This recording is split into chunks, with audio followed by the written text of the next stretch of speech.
안녕하세요. 몇 년 후면 60을 바라보는 평범한 50대 여성입니다. 평소에 집안일하면서 많이 듣고 있어요. 저도 오늘은 혼자 품고 있었던 이야기 하나 꺼내보려고요. 시작하기 위해 조금 오래전으로 거슬러 올라가 보겠습니다. 남편과 저는 남들처럼 평범하게 만나 연애했어요.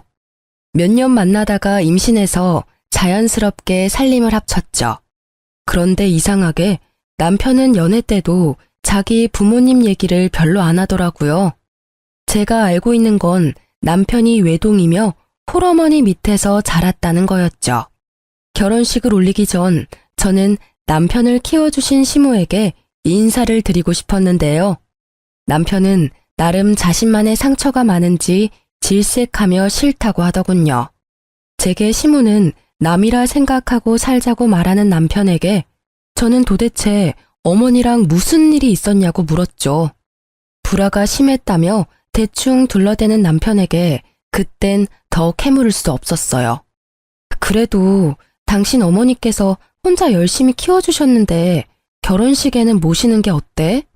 그러다 당신 나중에 늙어서 후회할 수도 있어.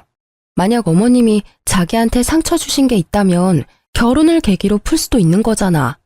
어떻게 생각해? 난 당신 뜻 존중하지만 내가 아무것도 모르는 상태에서 결혼식에 모시지 않는 건 마음에 자꾸 걸려. 나도 모르겠다. 정 그러면 당신이 마음대로 해. 대신 그건 알아둬. 내가 먼저 엄마한테 연락하거나 살갑게 굴 마음 없어. 당신이 괜히 연락했다가 고약한 시모한테 발목 잡혀도 난 몰라. 알겠어. 걱정하지 마. 내가 알아서 해볼게. 저는 남편의 경고에 조금 떨리는 마음으로 시모에게 연락했습니다. 그렇게 한 번도 본 적 없는 어머님은 흔쾌히 제 동네로 오신다고 하셨죠.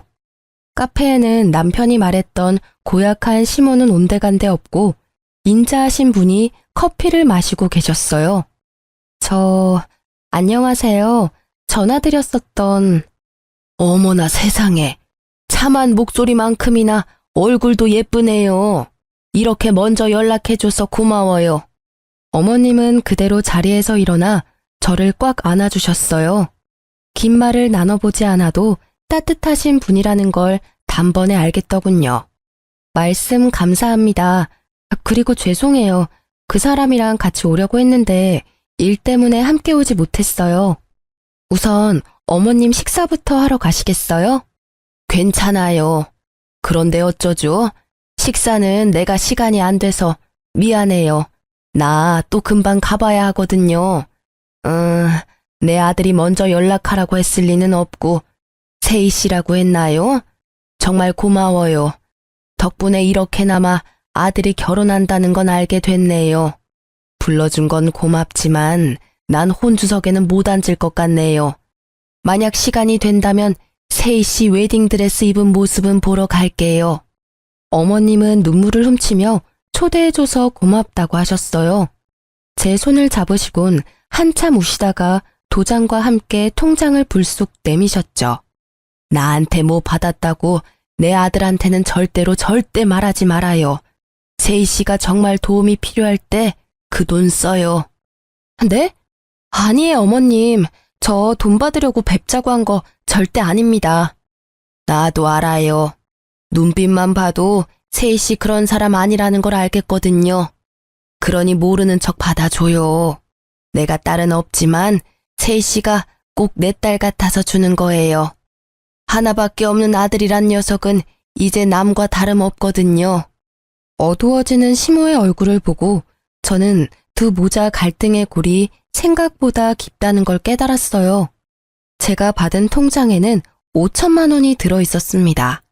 어머님은 그 후로 결혼식도 불참석하시고 홀연히 사라지셨어요. 게다가 헤어질 때 마지막 말씀이 계속 마음에 걸렸습니다. 세희 씨 뱃속에 내 손주 바르게 잘 키워줘요. 내 아들 말고 꼭 세희 씨를 닮은 손주면 좋겠네요. 끝까지 의미심장한 말을 하셨죠. 저는 알 수 없는 찜찜함에 시모 말대로 남편 몰래 통장을 간직했어요. 쓰지도 않고 계속 잘 간직했답니다. 결혼식을 끝내고 배가 불러올수록 시모의 말이 이해가 가더군요. 저는 아이가 제발 남편을 닮지 않길 간절히 바랐습니다. 왜냐고요? 요즘 입덧이 계속 심하네. 아씨, 또야? 밥맛 떨어지게. 넌 어떻게 내가 숟가락만 들면 토하는 신용이냐? 방금 뭐라고 했어? 배가 점점 불러오자 저는 입덧을 매우 심하게 했어요. 남편은 그런 저를 노려보며 신경질을 부리더군요. 네가 입덧할 때마다 엄청 비위상한다고. 아니 그럴 기미가 보이면 화장실 가는 신용이라도 하던가. 뻔뻔하게 왜 사람 밥 먹을 때마다 덩달아 구역질나게 하는 거야? 제발 나 밥 좀 편하게 먹자. 지금 내가 잘못 들은 거 아니지? 당신 그게 임신한 부인한테 할 소리야? 잘못 들은 거 아니야. 안 되겠다. 너 앞으로 밥 따로 먹어. 나 밥 다 먹고 난 뒤에 먹던가. 요즘 내 얼굴 수척한 거 안 보이냐? 밤에는 남편 잠도 못 자게 쉼없이 뒤척거리고 매번 밥 먹을 때마다 헛구역질이나 하고 너 때문에 무진장 스트레스 받는다고. 네가 임신했다고 이렇게 진상 부릴 줄 알았으면 애도 안 가졌어. 너 말 다 했어? 네가 나만큼 스트레스 받고 나만큼 힘들어? 난 임신한 후로 온몸이 쑤시고 내 몸이 내 몸 같지 않다고. 내 입덧 때문에 당신 밥맛 없으니까 밥을 따로 먹으라고? 서럽다 정말. 어떻게 그딴 식으로 말할 수가 있어? 삼계탕도 밖에서 사 먹으라니까 돈 아깝다고 집에서 해달라며. 닭냄새 겨우 참고 요리한 사람한테 뭐가 어째? 뱃속에 아이 들을까봐 겁나니까 말 좀 가려서 해.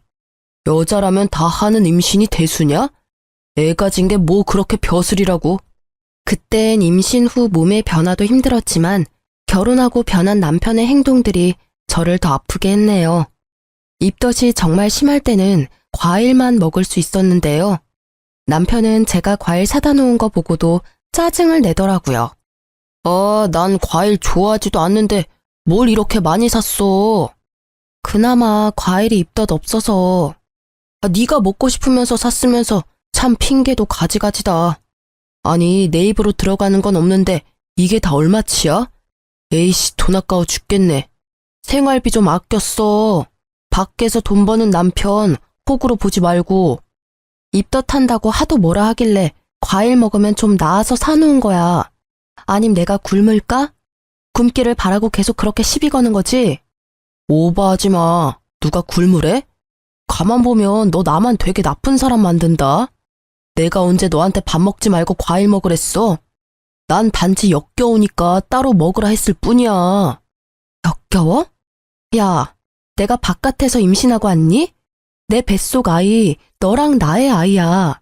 임신해서 고생하는 부인한테 뭐가 어째? 내가 마음에 안 들면 내 돈도 쓰지 마. 앞으로 생활비 일절 없어. 남편은 싸움 이후로 생활비도 입금하지 않더군요. 저는 육아휴직 중이라 모아둔 돈으로 생활했어요. 남편은 혼자 저녁을 먹고 들어오더라고요. 제가 고기를 별로 좋아하는 편도 아닌데요. 한날은 소갈비가 그렇게 먹고 싶더라고요. 저는 마트에서 양념된 불고기를 사며 애써 먹고 싶은 걸 참기도 했어요. 참 서러웠죠. 그때 마침 시모가 줬던 통장이 떠올라서 꺼냈는데요. 자세히 보니 통장에 전화번호가 적혀 있더라고요. 시모의 전화번호 같아서 저는 홀린 듯 전화했어요. 여보세요? 네, 땡땡땡 변호사 사무실입니다. 변호사요? 네, 누구시죠? 자초지종 시모와 통장 얘기를 했더니 변호사는 제 이름을 알고 있었어요. 자기 번호를 저장하고 도움이 필요하면 꼭 연락하라더군요. 저는 정말 남편과 이혼이라도 해야 하나 생각했습니다. 시모가 왜 제게 변호사 번호를 남겼는지도 의문이었어요. 남편과의 불화를 친정 부모님께 차마 말 못해서 시모에게라도 이야기해 보려고 했는데요. 시모께서 자신의 연락처는 안 남겼더라고요. 그러다 마침 친정 부모님이 저희 집에 오셨어요. 아니 너는 임신한 애가 왜 이렇게 말랐니? 엄마, 아빠. 저는 서러움에 흐느끼며 그동안 있었던 일을 부모님께 털어놓았습니다. 괘씸한 놈, 내 딸 고생 안 시킨다더니 너 당장 이혼해라. 네가 뭐가 아쉬워서 그딴 놈이랑 살아? 당장 이혼하라는 아빠를 겨우 진정시키고 엄마는 제게 물었어요. 엄마 아빠는 네가 이혼해도 괜찮아. 아이 키우는 것도 엄마 아빠가 도와줄게. 그런데 네 생각은 어때? 김서방이랑 계속 살고 싶어? 아, 괘씸해서 이혼하고 싶다가도 아이한테서 아빠를 뺏고 싶지는 않아. 엄마는 제 생각이 그렇다면 도와주신다 했어요. 남편에게 참교육을 시켜주신다 하셨죠. 곧바로 부모님은 짐을 챙겨오셔서 제 옆에 붙어 계셨어요. 친정 부모님께서 집에 눌러 앉으셨어도 남편이 뭐라 할 수도 없었던 게 친정 부모님이 신혼집을 해주셨거든요. 그렇게 매일 엄마 아빠는 제가 먹고 싶은 음식 해주시는 것에만 집중하셨어요. 오늘은 뭐가 먹고 싶은지, 요즘 제철 음식은 무엇인지 그런 재미로 사셨죠. 맛있는 음식을 하면 남편 몫은 절대 안 남기고 셋이 먹었습니다. 남편도 자기가 한 짓이 있으니 뭐라 말도 못하고 친정엄마 곁을 맴돌더라고요. 장모님, 오늘은 아구찜 냄새가 나네요? 아구찜 하셨어요? 볼찜 맛집이 있다길래 멀리 가서 사왔어. 우와, 대구 볼찜이요? 제가 엄청 좋아하는 거 어떻게 하시고? 응? 어쩌나? 뱃속의 손주가 얼마나 먹성이 좋은지 자네 몫은 따로 없어. 그래요? 근데 자네 들어오자마자 갈비 냄새가 진동을 하네. 오늘 갈비 먹었어?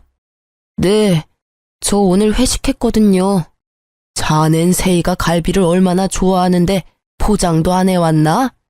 그게 한다는 게 부장님이 하도 진상을 부리셔서 깜빡했지 뭐예요? 아직 젊은데 배가 왜 이렇게 나온 거야? 관리를 좀 해야겠다. 어째 임산부인 내 딸보다 배가 나온 것 같다? 그러게 말이에요. 아니 임신은 김서방이 했어? 남들이 보면 욕해. 우리 세이는 임신한 티도 안 나게 말랐는데 말이야. 제가 요즘 야근이 많아서 야식을 좀 먹었더니 배가 좀 나왔네요. 그리고 김서방, 아무리 회사 일 바쁘다지만 주말에는 집안일 거들어야지. 애 태어나고 나면 일이 더 많을 텐데 어떻게 그렇게 무심해? 지금부터 미리미리 나한테 살림 배워. 친정엄마께서는 남편이 쉬는 날이면 설거지는 물론이고 빨래, 청소까지 남편을 쉬지 못하게 부려먹었어요. 물론 그러면서도 절대 겸상은 안 했죠. 밥은 김서방이 알아서 해먹어. 다 늙은 우리는 세이 챙기기도 힘들어. 네? 알겠습니다. 엄마 아빠께서는 매일 눈에 쌍심지를 켜고 남편의 행동을 지켜보셨죠. 그리고 주말이면 저를 데리고 나가서 보양식을 먹이셨어요. 부모님의 노력 덕에 저는 진짜 임산부처럼 오동통하게 살이 올랐죠.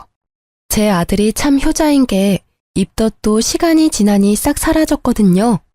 그렇게 시간이 흘러 남편의 생일날이 됐어요.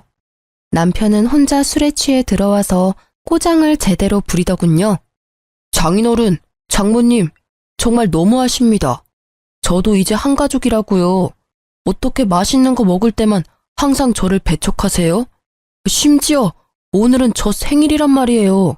또 저만 빼고 고깃집 가셨죠? 왜 저 구박하세요? 사위는 안 불쌍해요?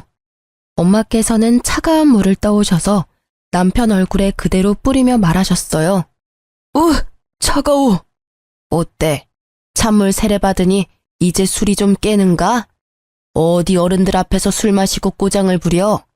아니 자네가 내 딸에게 한 짓이 있는데 어떻게 우리가 곱게 보겠나? 네? 이미 다 들었네. 세이한테 생활비도 안 주고 먹는 거 가지고 구박하고 먹는 걸로 서럽게 하는 게 어떤 건지 이제야 좀 알겠나?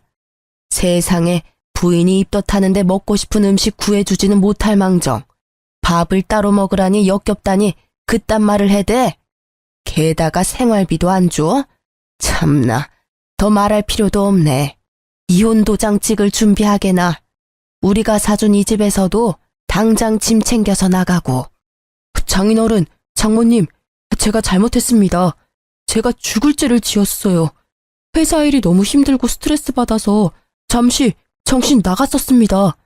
아시잖아요. 제게 가족이라고는 세이랑 장인어른, 장모님 뿐입니다. 제가 갈 데가 어디 있어요. 앞으로 잘할 테니 저 한 번만 봐주세요. 여보, 내가 정말 미안해. 내가 정말 돌았었나 봐. 제발 용서해주라, 어? 남편은 울면서 친정 부모님과 저에게 빌었어요. 무릎 꿇고 싹싹 비는데 저도 눈물이 터지더군요. 왜 내게 그렇게 못나게 굴었을까 생각하다가도 짠하기도 하더군요. 친정 부모님께서는 이번이 처음이자 마지막 기회라고 말씀하셨어요. 한 번만 더 딸 눈에 눈물 나는 일 생기면 얄짤 없다고요. 그러자 남편은 행동이 180도 바뀌더군요. 제가 입덧하면 쪼르르 달려와서 괜찮냐고 하고요. 자기 입으로 들어가는 것보다 제 입으로 들어가는 걸 우선시하더군요. 그동안 주지 않았던 생활비도 한꺼번에 입금받았고 그 뒤로는 매달 생활비 꼬박꼬박 잘 입금하더라고요. 이혼 위기는 그때 딱 한 번이었습니다. 사람들은 바보같이 왜 봐주냐고 할지 몰라도요. 이후로 뭐 큰일 없이 남편과 불화 없이 꽤 잘 살아왔다고 자부해요. 그런데 남편은 또 나이가 들자 더 큰 상처를 제게 돌려주더군요. 애초에 사람은 쉽게 안 바뀌고 악한 게 남편의 숨길 수 없는 본성이었을까요? 저는 40대에 갑상선암 수술을 했어요. 초기에 운 좋게 발견해서 그나마 다행이었죠. 그날은 처음으로 정기검진을 하러 가는 날이었는데요. 시간이 지나도 그날이 잊혀지지 않네요. 당신 내일 검진 혼자 가. 같이 가주는 거 아니었어? 그럼 연차는 왜 쓴 거야? 내가 나이 들어서 병든 마누라 뒷바라지까지 해야 해? 착각하지 마. 약속 있어서 연차 쓴 거니까. 뭐? 병들었다니 어떻게 그딴 식으로 말해? 그래도 첫 정기검진인데 연차까지 썼다니까 난 당연히 같이 가주는 줄 알았지.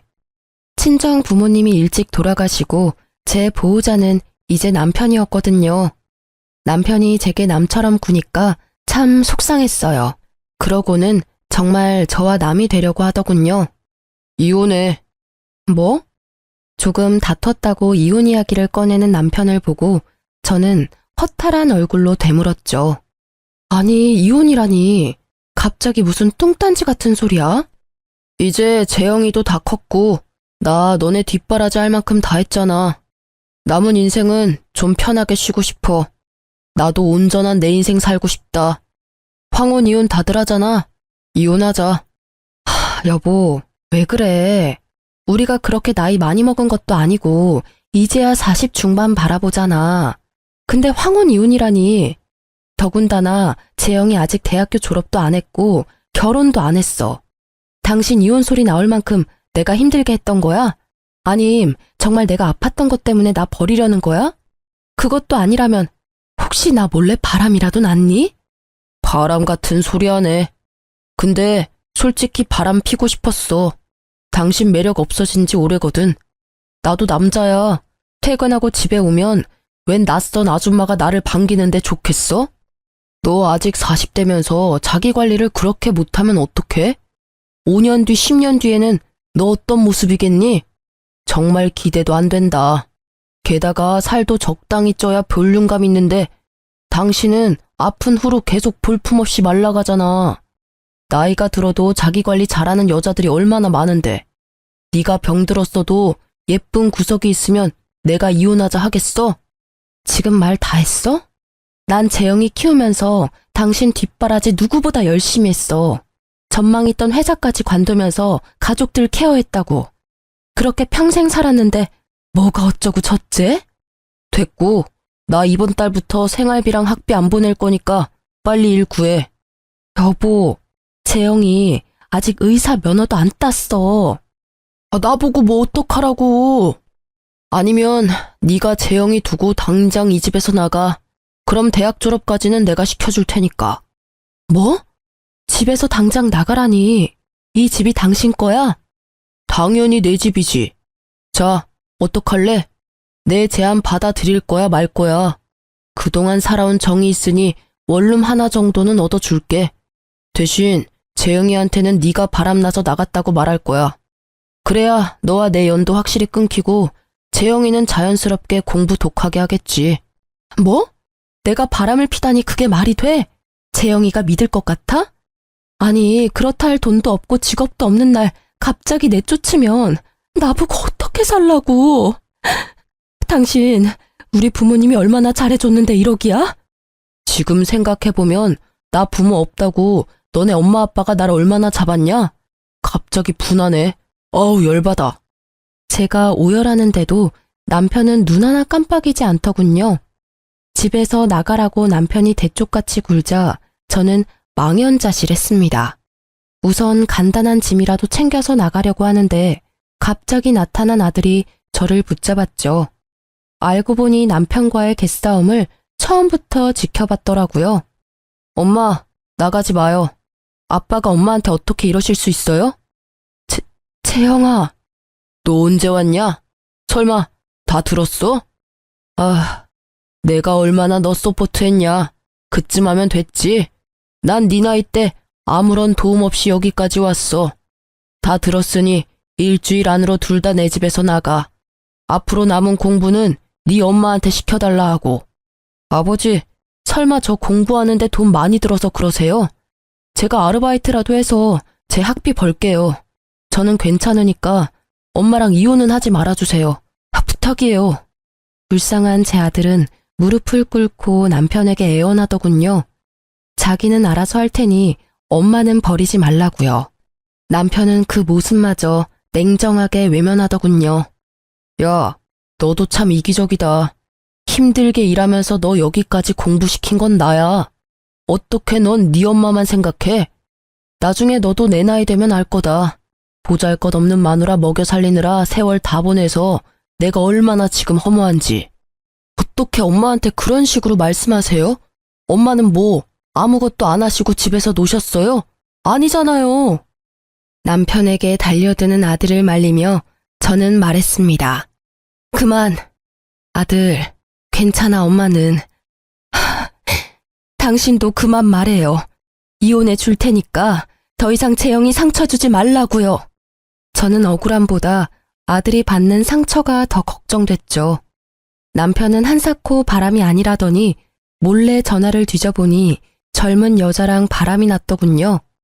거울 앞에 늙은 제 모습이 어찌나 초라해 보이던지요. 좀 꾸미면서 살 걸 그랬나 후회도 했습니다. 하지만 아들은 자책하는 제게 단호히 말하더군요. 엄마, 나 사실 전부터 아빠 바람난 거 알고 있었어요. 제가 몰래 증거 다 모아놨으니까 저 믿고 걱정 마세요.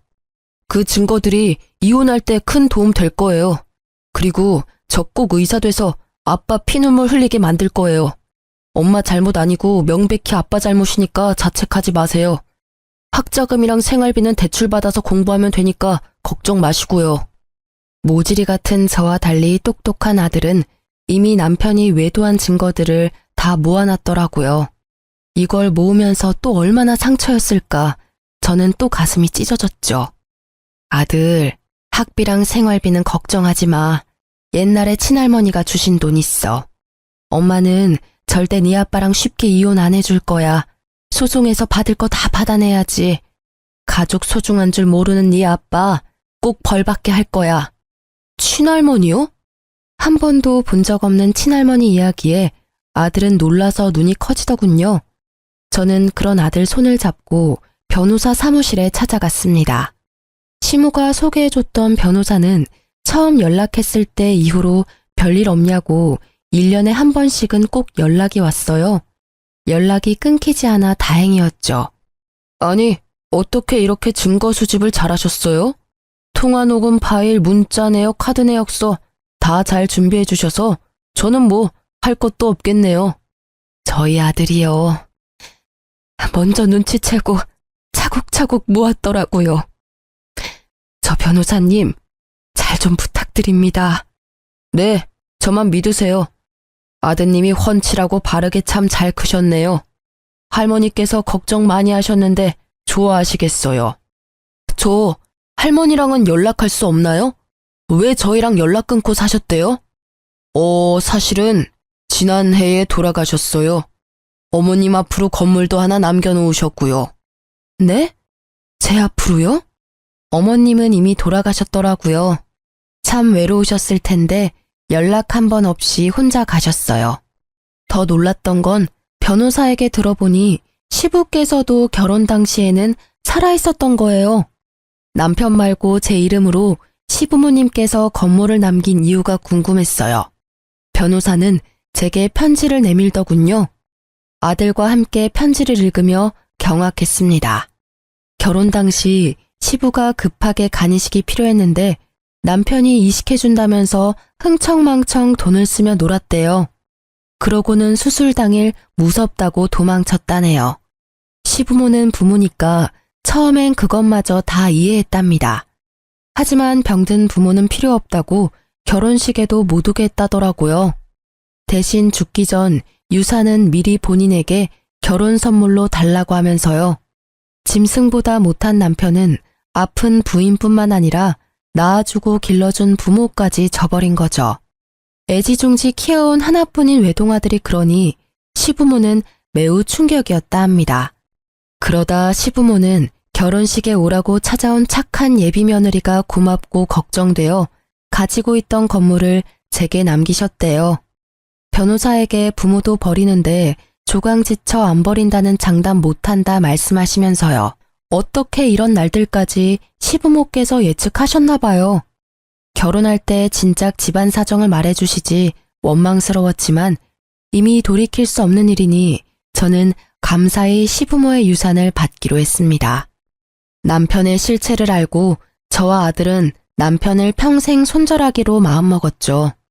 변호사는 이미 시모에게 받을 만큼 수임료 다 받았으니 도와준다고 하셨어요. 알고 보니 변호사분이 시모의 친구분 아드님이시더군요. 그렇게 이혼 소송을 걸자 남편은 제게 싹싹 빌더군요. 여보, 우리 소송까지는 하지 말자. 응? 이거 완전 진흙탕 싸움이잖아. 내가 아들 졸업까지 시켜준다니까. 소송 취하하고 우리 곱게 헤어지자. 우는 척 하지 마. 가증스러운 연기 다 티나거든? 내가 누구 좋으라고 소송을 취하하겠니? 두고 봐. 너 네가 가진 게 다 네 건 줄 알고 살았지? 내가 그동안 살림한 거 월급으로 환산하면 얼마일 것 같아? 그리고 우리 부모님이 주신 집도 팔아서 홀라당 네 명의로 했잖아. 내가 반드시 내 거 다 빠짐없이 되찾아올 거야. 여보, 진짜 왜 이래? 당신답지 않게. 나다운 게 뭔데? 아, 너한테 호구 잡히는 게 나다운 거야? 나야말로 너 떠나서 내 인생 찾을 거야. 두고 봐. 이런 미친, 곱게 늙어야지. 퇴, 정신 차려. 네가 뭔 수로 날 이길 건데? 돈은 있고? 네 아들 의사는커녕 졸업도 못할 거다. 내가 너네 모자 10원 한 푼 지원해주는지 봐라. 남편은 제가 자기 맘대로 컨트롤이 안 되니 악담을 퍼붓더군요. 악귀에 쓰인 듯 남편의 눈이 희번득하는데 오만정이 다 떨어지더라고요. 그동안 이런 사람이랑 살아왔구나 오싹했어요. 변호사님은 이미 승소율이 높은 유명하신 분이고 남편에게 유책 사유가 있었기에 저는 소송에서 이길 분위기였어요. 남편은 자기 재산 저한테 다 빼앗길까봐 뒤늦게 싹싹 빌었어요. 위자료에 재산 분할까지 하면 자기한테 남는 게 별로 없으니까요. 여보, 내가 잘못했어. 잠시 내가 미쳤었나 봐. 당신 아프면 간호해줄 사람 나밖에 없잖아. 아들이 나중에 당신 간호해줄 것 같아? 뭘 믿고 이래? 제발 우리 이혼 없었던 일로 하자. 내가 앞으로 잘할게. 알잖아, 내가 2번 실수 안 하는 거. 예전에도 당신 서운하게 했을 때 고쳤잖아. 지금도 고칠 수 있어, 어? 어림없는 소리 하지 마. 내가 말했지? 내 거 다 찾아올 거라고. 가진 거 다 뺏겨도 그 여자가 널 받아줄까? 여보, 제발. 남편의 두 얼굴을 이제 잘 알기에 저는 더 이상 속지 않았습니다. 다행히 전 집도 되찾고 재산 분할도 했으며 위자료도 받았죠. 더 이상 남편과 산 집에서 살기 싫어서 되팔았어요. 시부모가 주신 건물도 팔아서 아들과 함께 새 아파트로 이사했죠. 하지만 전 남편은 얄밉게도 저와 헤어지자마자 상간녀랑 합쳤더라고요. 아들은 아직 아빠가 벌을 덜 받은 것 같다고 울분을 토했죠. 저는 아들을 달래며 우리가 잘 사는 게 복수라고 말했어요. 하지만 하늘의 뜻인지 곧 남편에게 제대로 복수할 기회가 찾아왔습니다. 여보세요? 여보. 여보라니? 당신이야? 이혼한 지 언젠데 날 그렇게 불러. 너 재혼까지 했다며. 미안하다. 입에 붙어버려서. 세희야. 내 이름 부르지 마. 소름 돋으니까. 전화번호 바꿔야겠다. 내 번호 아직도 아는 줄 몰랐네. 잠깐만. 세희야. 내 말 좀 들어줘. 나 재영이 좀 만날 수 있을까? 뭐? 네가 뭔데 내 아들을 만나? 내 아들이기도 하잖아. 웃기네. 조강지처랑 아들 버리고 간 게 누군데? 내가 다 잘못했어. 그런데 나 얼마 못 살아. 재영이 내 하나뿐인 아들 얼굴은 보고 가야지 않겠어? 뭐? 또 무슨 개수작이야. 죽는다고? 들어본 적 없는 전 남편의 떨리는 목소리에 저는 뭔가 직감했어요. 나 가남이야. 죽기 전 소원이야. 제발 재영이 한 번만 만나게 해줘. 내 연락은 죽어도 안 받더라. 보고 싶어서 학교 찾아갔는데 만나주지 않아서 얼굴도 못 봤어. 당신이 가남이라고? 그동안 지은 죄에 벌 받는 거야. 그리고 어디라고 학교를 네가 찾아가. 소리 소문 없이 죽지 그랬어. 다신 멋대로 재영이 찾아갈 생각하지 마. 안 찾아갈 테니까 재영이한테 한 번만 내 얘기해줘. 부탁이야. 저는 고민됐어요. 찢어 죽이고 싶은 전 남편이지만 막상 죽음이라는 단어 앞에 판단이 잘 서지 않더군요. 너 무슨 속셈인지는 모르겠지만 혹여나 내 아들한테 상처 줄 생각하지 마. 그랬다가는 내가 가만 안 둬. 재영이 위해서 말은 해보겠지만 다 재영이 뜻대로 할 거니까 기대하지 마. 고마워. 정말 고마워, 세희야. 저는 아들 눈치를 보면서 전 남편의 상태를 조심스레 말했어요. 그랬더니 아들이 엄마, 내가 해결할게. 새엄마한테 인사도 할 겸. 하고 웃었죠. 저는 아들이 다 계획이 있을 거라 믿고 보냈습니다. 지금부터는 전 남편 집에 갔다 온 아들한테 들은 그대로만 말씀드릴게요. 아들이 도착하니 전 남편과 상간녀는 낡은 빌라에 살고 있더랍니다. 전 남편 얼굴은 황토색처럼 누렇게 떠 있었대요. 상간녀가 울면서 하는 말이요. 만나러 와줘서 너무 고마워요. 재영 씨라고 불러도 되죠? 아빠가 많이 아파요. 의대생이라면서요. 우리보다 잘할 거 아니에요. 우리 자기가 매일 이렇게 죽어가고 있는데 재영 씨가 좀 도와주면 안 될까요? 새엄마는 검사 안 해봤어요? 이식을 못하는 거예요? 아님 해주기 싫은 거예요? 무슨 소리예요. 저야말로 누구보다 이 사람한테 간이식 해주고 싶어요. 다행히 저도 일치하는데 기왕이면 아들한테 받고 싶다잖아요. 본인이 원하는데 저보다는 아들이 해주는 게 낫죠. 게다가 저보다 건강하시고 또 같은 핏줄이잖아요. 정말 이대로 아버지 외면할 거예요? 나랑 엄마 버리고 가더니 벌 제대로 받으셨네요. 이제 와서 젊은 내 간이 탐나요, 아버지? 그러자 상간녀를 앞세워 아픈 척하던 남편은 아들의 바짓가랑이를 잡고 오열하더래요. 재영아, 아버지 정말 살고 싶어. 나 새삼 살게. 응? 제발 아빠 좀 살려주라. 하나뿐인 우리 아들. 전 남편은 자기 살고 싶다고 추하게 눈물 콧물 짜며 간이식 해달라고 아들 바짓가랑이를 붙잡고 늘어졌답니다. 새엄마가 해준다잖아요. 왜 옆에 떡하니 간 줄 사람 있으면서 날 불러요? 내 간이 그렇게 탐나요? 과연 반대 상황이었다면 아버지가 해주셨을까요? 제가 가남이라 아버지 간 필요했으면 제가 아버지 간 받을 수 있었을까요? 만약 그랬다면 당연히 나는 널 위해 내 간 통째로 줬을 거야. 정말요? 내가 어떻게 하면 간 이식해줄래? 응? 돈이 필요하냐? 아빠, 돈이 있긴 있어요. 앞으로 치료비는 네 엄마가 들어놓은 보험이 있으니까 그걸로 하면 돼. 퇴직금 받은 건 너 줄게. 풍족하지는 않지만 조금이나마 너한테 보탬은 될 수 있어. 그리고 저도 이제 일 시작할 거예요.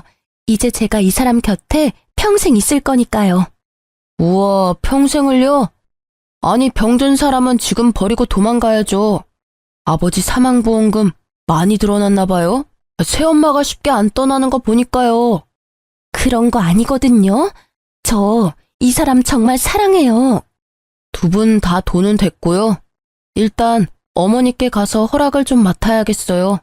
저 대신 아빠랑 새엄마가요. 제가요? 사모님이 저 보면 더 싫어하실 것 같은데요. 우리가 가면 네 엄마가 거품 물 텐데. 그러니까 어머니께 진심으로 사죄하며 빌어야겠죠.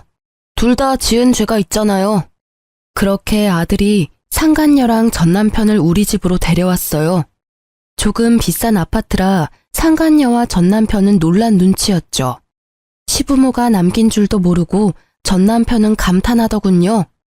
어머니, 저 왔어요. 아니, 아들, 저 사람들이 왜 우리 집에? 여보, 오랜만이야. 집이 꽤 좋네. 월세야? 내 돈으로도 이 집은 택도 없는데 어떻게 된 거야? 아버지, 자가예요. 어머니 명의로 된 자가요. 아니, 누가 여보야?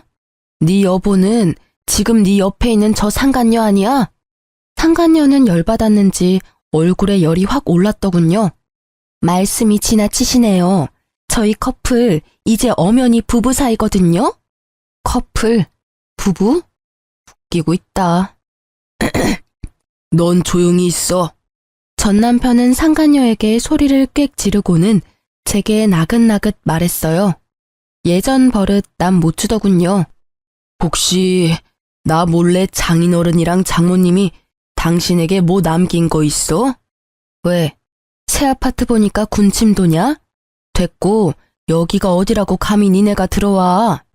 시부모가 남긴 재산인 줄 꿈에도 모르고 전 남편은 아파트를 보고 군침을 흘리더군요. 재영이가 부른 거야. 당신 허락 필요하다고. 허락? 무슨 허락? 나 간이식 미쳤어? 어디 내 귀한 아들 간을 빼가려고 해. 네가 인간이야? 저는 전 남편 머리채를 쥐고 마구 흔들었죠. 그러자 상간녀가 저를 말리면서 울부짖었어요. 우리 자기 건드리지 마요. 아픈 사람한테 이게 뭐 하는 거예요? 뭐? 맞을 짓 하니까 그렇지. 그럼 네가 대신 맞을래? 상간녀 머리채를 쥐고 그대로 바닥으로 내리꽂았죠. 무슨 아줌마가 이렇게 무식하게 힘이 세? 상간녀는 한 대 맞고 열받았는지 씩씩거리고 전 남편은 무릎을 꿇더라고요. 세희야, 나 살고 싶다. 너가 허락해주면 재영이가 나 간이식 해준대. 허락해주라, 어? 뭐? 절대 안 돼. 그러자 상간녀도 분위기를 파악했는지 전 남편 따라 무릎 꿇더군요. 경솔하게 행동해서 죄송해요. 이 사람 간이식 아드님이 해주신대요. 사모님이 허락해 주신다면요. 제발 허락해 주세요. 저 이 사람 없으면 못 살아요. 갑자기 무릎 꿇고 싹싹 비는 상간녀와 전 남편을 보고 저는 기가 찼어요. 뭐? 이런 미친 것들이 지금 뭐라는 거야? 엄마, 잠시만요. 저 믿으세요. 제가 설마 해주겠어요? 아들의 귓속말에 저는 고개를 끄덕이며 너가 하고 싶은 대로 하라고 했죠. 아들은 상간녀에게 보란 듯이 말하더군요. 난 엄마 아빠가 재결합하는 게 소원이에요. 그럼 아빠한테 제 간 떼드릴 수 있어요. 뭐라고? 절대 안 돼. 우리가 어떻게 한 몸이 됐는데. 여보, 우리 집으로 돌아가요. 내가 간이식 해준다고요. 너, 네 엄마 닮아서 아주 영악하구나. 그래서 나 여기까지 데리고 온 거야? 넌 좀 빠져 있어. 조용히 하라고. 상간녀가 그럴 수 없다고 펄쩍펄쩍 뛰자 전 남편은 정신사납다고 상간녀의 뺨을 내리치더군요. 그리고는 조용히 하라고 경고했어요. 저는 그 모습에 웃음이 터졌죠. 여전하구나. 부인한테 막대하는 거. 어때요? 아프더니 저 인간 나 때보다 더 심해졌네. 난 그래도 맞은 적은 없거든요. 나 이까지 뺨 한 대 맞았다고 달라지는 거 없거든요? 신경 꺼요. 상간녀는 울먹거리고 재혼한 전 남편은 이혼하라는 아들의 말에 눈을 감고 생각하더군요. 아버지, 어떡하실 거예요? 새엄마랑 계속 살 거예요? 저희한테 돌아오실 거예요? 상간녀는 자신감에 차서 콧방귀를 끼더라고요. 우리 오빠가 다시 돌아갈 것 같아요? 우린 정말 진심으로 서로 사랑하고 있다고요. 더 이상 갈라놓으려고 하지 말고 간이식 안 해줄 거면 우리 오빠 희망 고문하지 말아요. 우린 흔한 불륜 따위가 아니라고요. 상간녀 혼자 드라마를 찍자 아들은 상간녀와 남편을 내쫓았어요. 이혼하고 다시 오세요. 그럼 아버지 부탁 받아드릴게요. 자기 아들 처음부터 간줄 생각도 없었으면서 괜히 우리한테 저러는 거예요. 우리 빨리 가요. 내가 이식해 줄 테니까요. 아, 이게 뭐 하는 짓이에요? 저는 그 둘에게 아깝지만 소금을 왕창 뿌려댔어요. 꽤 아팠을 거예요. 굵은 소금이었거든요. 재수 온 붙으니까 썩 꺼져. 그러고는 저는 아들에게 무슨 생각이냐고 물었죠. 아들, 엄마는 무서워. 너 도대체 무슨 계획인 거야? 엄마는 저 인간이랑 합칠 생각 추워도 없단다. 엄마, 그럴 일 없을 거니까 안심하세요. 난 저런 사람 아들인 게 정말 너무 창피해. 전부 되돌려줄 거예요. 엄마한테 상처 준 것도 할머니, 할아버지한테 상처 드린 것도 잘못한 사람이 직접 다 갚아야죠. 엄마는 신경 쓰지 마요. 제가 다 알아서 할게요. 저는 똑똑하고 야무진 아들의 의견을 전적으로 믿기로 했습니다. 그리고 얼마 안 가 정말 전 남편은 상간녀와 이혼하고 찾아왔습니다. 정말 30대인 상간녀의 간보다 염치도 없는지 20대인 아들 간이 더 탐났나 봐요. 여보, 아들, 나 이혼하고 왔어. 글쎄 그 못된 게 이혼이라고 떨어지자마자 집안에 내 물건 하나도 못 가져가게 해서 빈털터리로 나왔지 뭐야. 전 남편은 전보다 더 심해진 몰골이었어요. 무슨 자신감으로 빈몸으로 찾아온 건지 저는 속으로 놀랐죠. 그리고 뒤이어 상간녀까지 쫓아왔더라고요. 내 남편 내놔 이 쓰레기들아. 아니 오빠, 설마 했는데 진짜 여기로 온 거야? 나 버리고 여기서 잘 살 수 있을 것 같아? 저 사람들이 오빠 대접이나 해줄 것 같냐고. 마지막 기회야. 지금이라도 나한테 돌아와, 응? 오빠 나 진심으로 사랑하잖아. 쓰레기는 너지. 어디서 남의 집에 쳐들어와서 행패야? 그리고 애초에 내 남편이었잖아. 내 남편이 제자리에 되돌아온 걸 네가 뭔 자격으로 말을 못해? 제 옷을 붙잡고 늘어지는 상간녀를 보던 아들은 아버지, 보고만 계실 거예요? 전 남편은 저와 아들의 눈치를 보다가 현관까지 쫓아들어온 상간녀에게 침을 뱉더군요. 돼! 너 때문에 내가 되는 일이 하나도 없어. 너만 안 만났으면 여우 같은 것 남의 가정 파탄 내놓고 여기가 어디라고 와? 오빠. 신고하기 전에 당장 꺼져. 오빠, 정말 왜 그래? 상간녀는 아랑곳하지 않고 전 남편의 바지가랑이를 잡고 늘어졌어요. 그러자 전 남편이 현관에 꽂혀있던 화병의 장미꽃을 빼들고 상간녀의 얼굴을 사정없이 후려쳤죠. 꺼져! 꺼지라고 제발! 탱탱한 네 피부, 몸매, 그게 언제까지 갈 것 같아? 한순간이야. 내가 널 사랑해? 웃기지 마. 난 네 몸 때문에 만난 것뿐이라고. 상간녀는 눈물이 범벅되어 보기 좋게 얼굴이 일그러지더라고요. 당신 아들이 정말 이대로 순순히 간이식 해줄 것 같아? 난 진심으로 사랑해서 진짜 당신한테 간이식 해줄 수 있었다고. 날 버린 이 순간 평생 후회할 거야. 아들과 제가 한심하게 쳐다보자 전 남편은 머뭇거리다 상간녀 머리채를 질질 끌고 현관 밖으로 내동댕이 치더군요. 그러고 전 남편은 후련한 얼굴로 다시 집 안으로 들어왔어요. 그 모습을 보는데 통쾌하면서도 전 남편이 악마 같았어요. 어쩌면 이혼을 하지 않았다면 언젠가는 나도 저 손에 맞았을까 싶기도 했고요. 정말 질기지? 내가 어쩌다 저런 거랑 엮어서는 여기가 어디라고 찾아온 건지 원. 당신이야말로 여기가 어디라고 기어들어와? 뭐? 여보 왜 그래? 나 깔끔히 이혼하고 온 거야.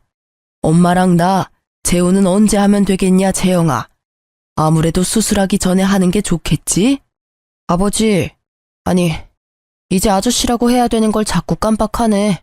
아저씨, 이제 아저씨도 그만 돌아가 주세요. 뭐라고, 재영아? 아저씨라니. 신고하기 전에 우리 집에서 나가라고요. 너가 오라고 했잖아. 내가 갈 곳이 어딨어? 전 남편이 소리 지르자 아들은 전 남편에게 고시텔 방키를 던졌어요. 거기 적힌 고시텔로 가면 돼요. 아저씨가 지낼 곳은 거기가 딱 적당하잖아요? 저 혼자 면허시험 준비할 때 공부하던 고시원인데 아저씨도 거기서 인생을 좀 되돌아보세요. 지은 죄가 많잖아요. 말이 다르잖아. 이혼하고 왔잖아. 아니 내가 몸이 안 좋은데 어떻게 고시원에서 지내? 역정을 내는 전 남편에게 아들은 희미하게 웃으며 말했죠.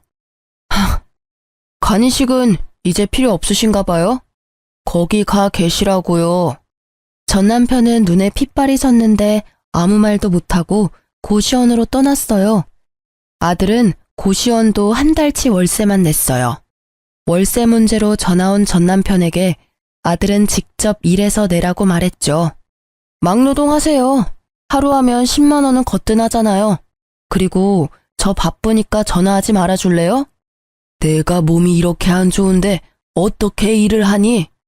진짜 짜증나게 하네. 정 그러면 아저씨보다 힘들게 사는 사람들한테 봉사라도 하세요.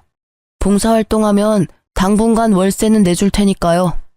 이후로는 아들한테 들었는데 전 남편은 매일같이 요양병원에 봉사활동을 갔더라고요.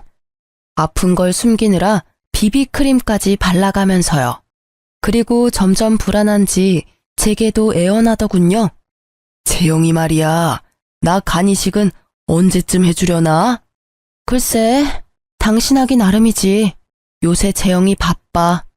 그렇게 저와 아들이 간이식에 대해서 확답을 주지 않자 전 남편은 얼마 안 가 집으로 찾아왔어요.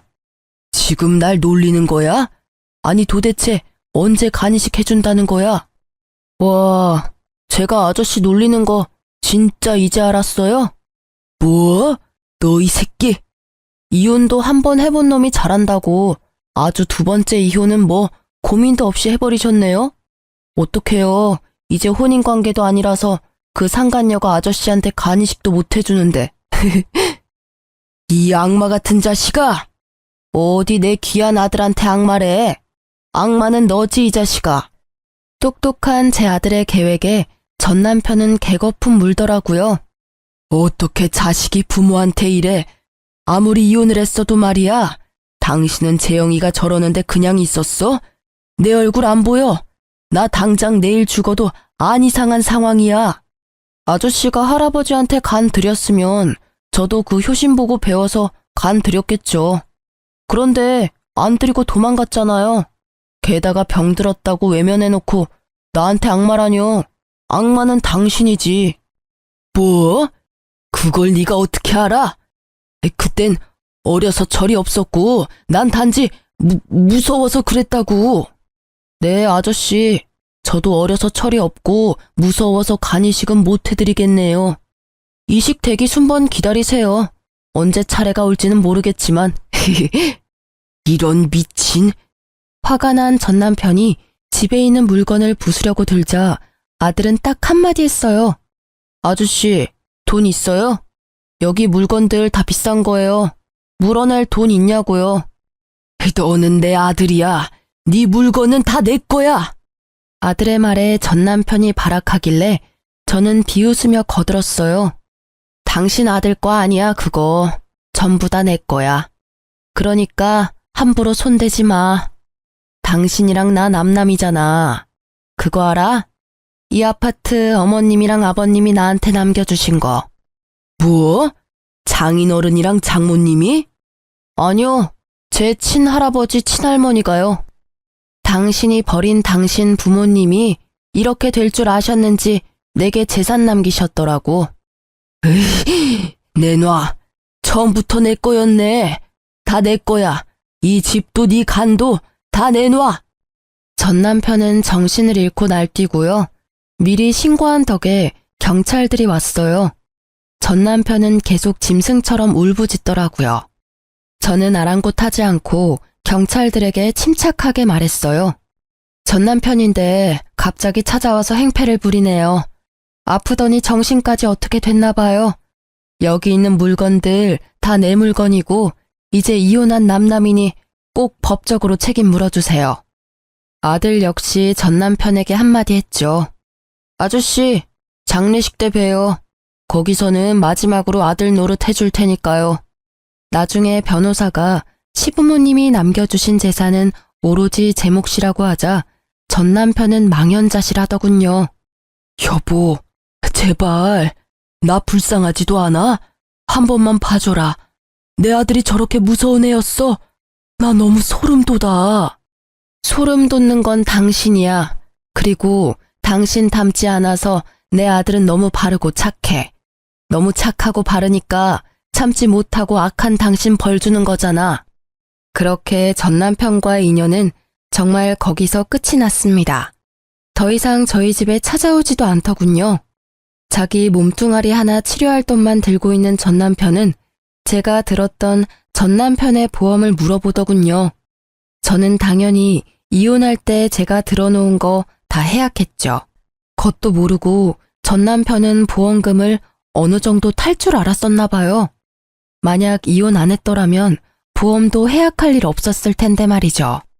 참 끝까지 어리석은 인간이라 생각했죠.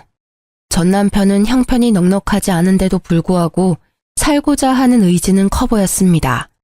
퇴직금으로 집을 구하지는 않고 여전히 고시원에서 산다고 들었어요. 그 월세도 아까운지 무료급식 먹으며 떠돌이 생활 중이라고 아들을 통해 들었어요. 아들은 계속 자기 아빠가 벌을 제대로 받는지 감시하고 있었죠. 상간녀는 시간이 좀 흐르고 다시 제게 찾아왔더군요. 자신은 정말 사랑에 빠진 줄 알았다나 뭐라나요. 그건 사랑도 아니었고 추접한 불륜인 걸 이제 알았다고 뉘우치더라고요. 그 이후로 계속 눈이 돌아서는 저보고 재혼하자고 집착하더라고요. 그래서 스토커로 경찰에 신고했어요. 그래서 나보고 어쩌라고요. 난 당신이랑 이런 대화 나누는 것도 불편하고요. 2번 다시는 우리 집 찾아오지 마세요. 저 잘못했습니다. 정말 죽을 죄를 지었어요. 많이 후회하고 있어요. 진심으로 용서 구하러 온 거예요. 지금 고해성사라도 하는 거예요? 벼랑간 상간녀가 울면서 무릎 꿇고 빌더라고요.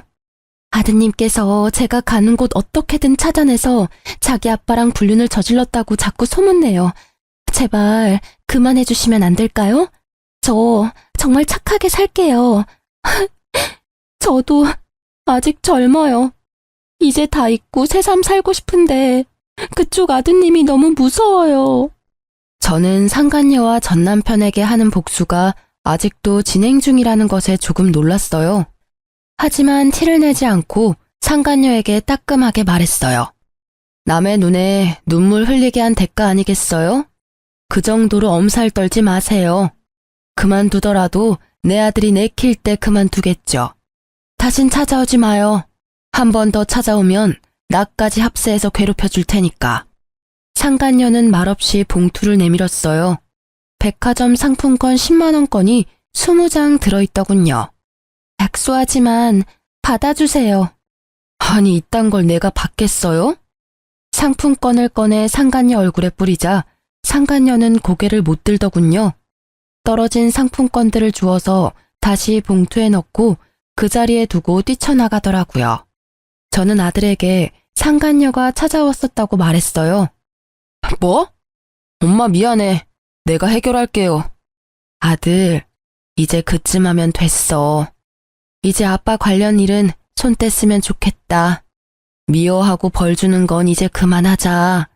이제 하늘에게 맡기자. 응? 넌 이제 사람들 살리는 일에 힘써야 해.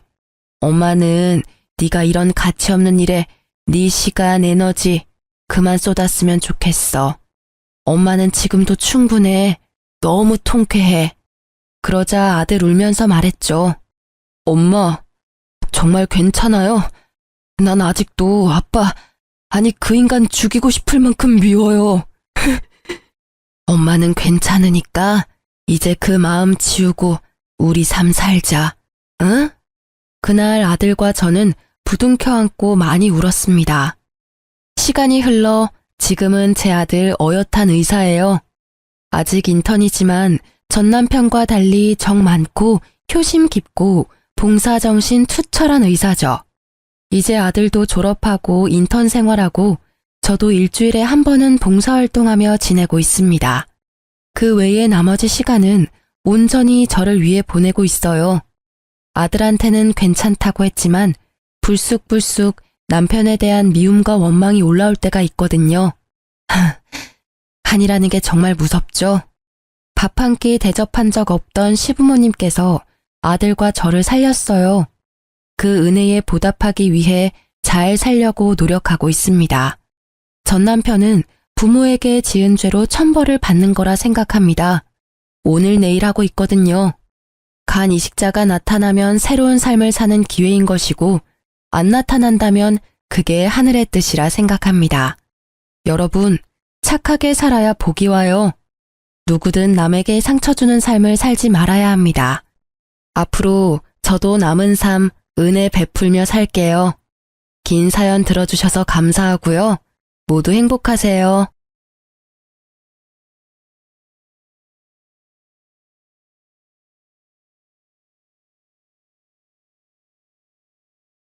안녕하세요.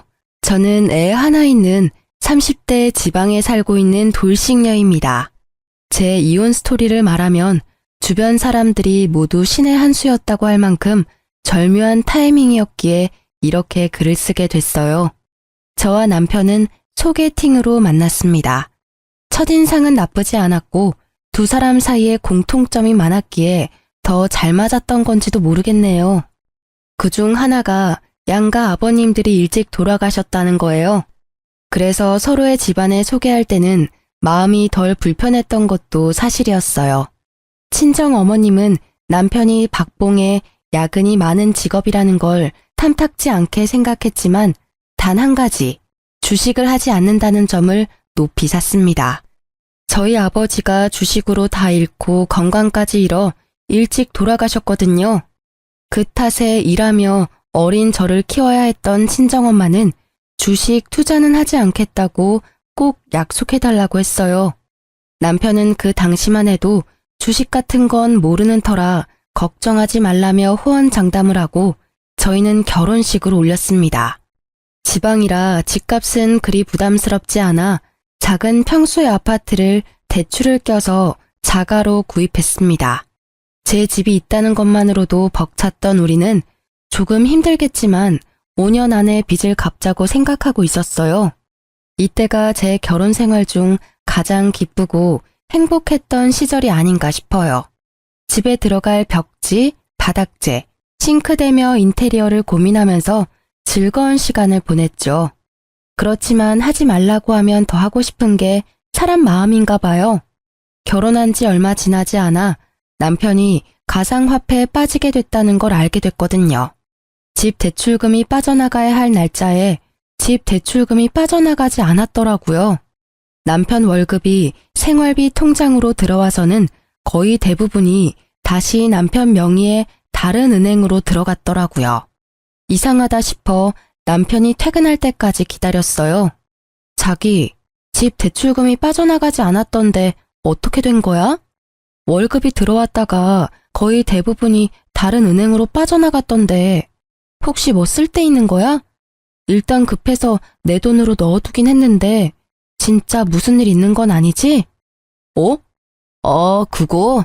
사실 이번 월급으로 비트코인 샀거든. 요새 다들 하잖아. 직원이 하고 있길래 나도 한번 투자해봤어. 뭐? 자기가 비트코인에 투자를 해? 당신 제대로 알거나 가상화폐 투자하는 거야? 생각보다 위험해. 남들 한다고 따라해서 되는 게 아니라고. 괜찮아. 가상화폐는 넣어두면 무조건 오르게 돼 있어. 이번에 좋은 정보가 들어왔거든. 다음 달 정도쯤에는 거의 20%는 오른다고 하더라고. 그러면 우리 그걸로 여행이나 갈까? 여행? 자기야, 나는 그 돈 필요 없어. 지금 넣은 건 조금 손해보더라도 다 빼. 그냥 우리 돈만 벌어서도 살 만큼은 살아. 지금까지도 괜찮았잖아. 그리고 자기 우리 엄마랑 약속했잖아. 주식 같은 건 안 하기로. 엄밀히 따지면 비트코인이 주식은 아니잖아. 그리고 이 정도는 다들 해. 솔직히 말해서 나 같은 박봉, 우리 같은 서민들이 개미처럼 부지런히 일해봐야 돈 버는 족족 나갈 뿐이잖아. 이런 수단이 아니면 우리는 늙어서도 이렇게 살고 있겠지. 우리 아이와 당신을 위해서도 나는 돈 벌고 싶어. 그리고 나는 그렇게 심하게 하는 편도 아니고. 이제야 말하는 거지만 나 좀 벌기도 했거든. 그러니까 걱정하지 마. 아니, 비트코인도 주식이랑 비슷한 거지. 주식보다 더 위험성이 높은 거 나도 알고 있거든? 그리고 정직하게 돈 버는 건 나쁜 게 아니야. 주식, 좋지. 자기가 그만큼 주식을 잘 안다면. 그런데 주식도 아닌 가상화폐야. 전문가들도 위험하다고 하는 걸 굳이 당신이 시작해야겠어? 그리고 중요한 건 주식이냐 비트코인이냐 그게 아니야. 나는 주식이 싫어. 우리 엄마도 싫어하고. 결혼할 때 자기는 약속까지 했고. 제 행동이 과민한 반응이라고 생각했는지 남편의 표정이 나빠지더라고요. 하지만 저는 저대로 필사적이었어요. 물론 용돈벌이는 할 수 있을 거라고 생각해요. 남편이 100만 원, 200만 원 정도였다면 저도 그냥 눈 감아줬을지도 모르지만 이미 한 달의 월급 전체를 거기에 들이붓는다는 건 그 맛을 보고 중독이 시작됐다는 거와 같았거든요. 그렇지만 제 마음을 그 사람은 몰라주더라고요. 자기야, 이러면 우리만 뒤떨어져. 다들 영끌에서 비트코인 하는데 우리만 안 하면 우리만 손해보는 거야. 나처럼 월급 얼마 못 버는 사람도 충분히 대박칠 가능성 있다니까. 정신 차려. 그게 그렇게 쉬운 일이야? 그리고 내가 싫다잖아.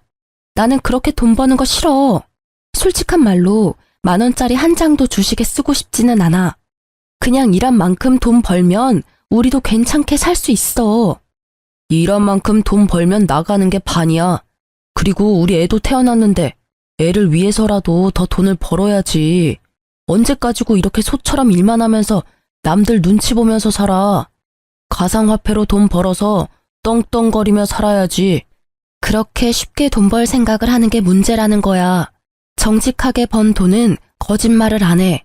그치만 주식이나 가상화폐는 달라. 모르는 사람들에게는 거의 늪이나 마찬가지라고. 그리고 자기는 몰라. 돈이 사람을 어떻게 집어삼키는지. 우리 친정집에서 있었던 일 내가 이야기해줬잖아. 그걸 듣고도 투자를 하고 싶어? 나하고 장인어른하고는 다르지. 나는 확실한 정보가 있다니까. 그리고 가상화폐는 앞으로 좋아지면 좋아졌지 절대로 떨어지거나 망할 일은 없어. 바보야? 그런 정보가 있으면 너도 나도 다 부자지. 그런 거 다 사기꾼이라고.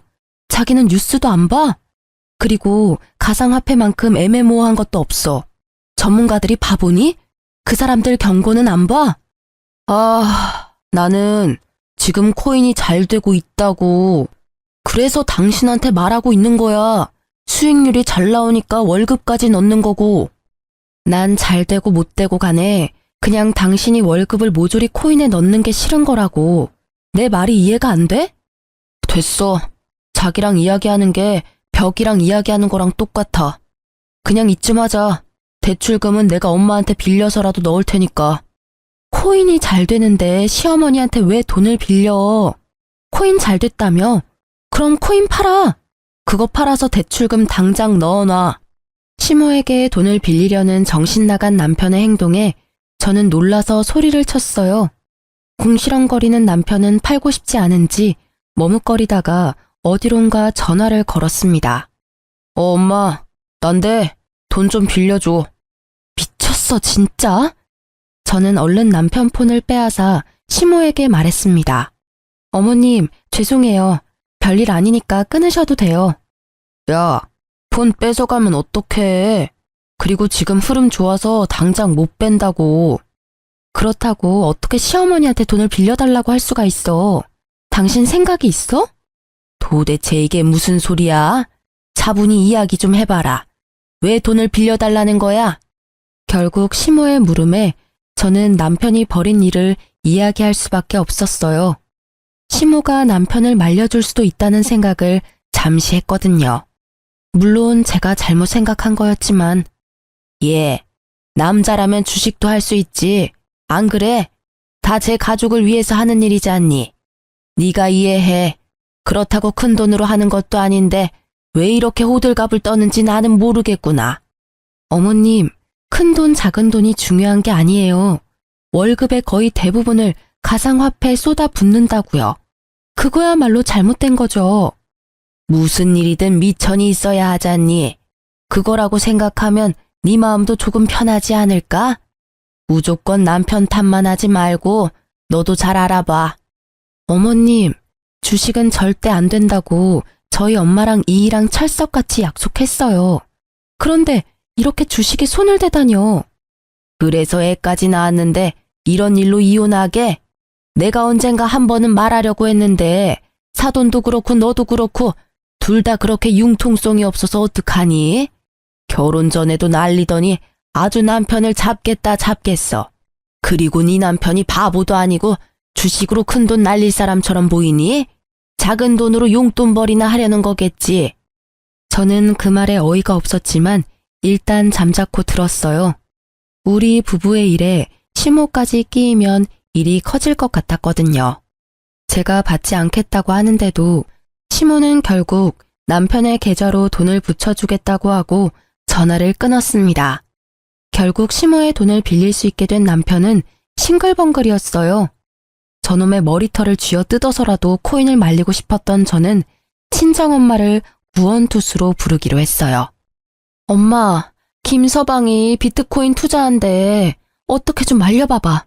내가 아무리 이야기해도 씨알도 안 먹혀. 이번 달은 월급이 거의 다 들어간 것 같아.